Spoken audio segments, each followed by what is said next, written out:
Bakıda İranlılarla əlbir olanlar tutuldu. Narkotik vasitələrin qanunsuz dövriyyəsinin qarşısının alınması istiqamətində tədbirlər davam edir. Belə tədbirlərdən biri Nizami rayonunda keçirilib. Belə ki, Nizami rayonunda narkotiklərin qanunsuz dövriyyəsinə qarşı keçirilən əməliyyat zamanı 66 kiloqram 325 qram narkotik vasitənin satışının qarşısı alınıb.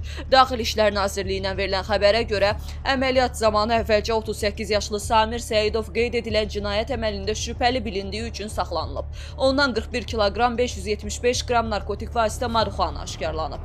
İdarə əməkdaşları tərəfindən keçirilən növbəti əməliyyat zamanı isə paytaxt ərazisində narkokuryerlik etməkdə şübhəli bilinən daha bir nəfər 40 yaşlı Şamil Qədiyev saxlanılıb. Onun üzərindən idarə etdiyi Hyundai markalı avtomobildən və yaşadığı evdən ümumilikdə 24 kiloqram 750 qram marihuana, eləcə də psixotrop tərkibli metadon həbləri aşkarlanıb. Onların şəxsiyyəti istintaqla araşdırılan İran vətəndaşları ilə cinayət əlaqəsinə girərək narkotikləri qanunsuz yollarla əldə etdikləri və Bakı şəhərində satışını təşkil etməyi planlaşdırdıqları məlum olub. Faktlarla bağlı Nizami rayon polis idarəsində cinayət işləri başlanılıb, araşdırma aparılır.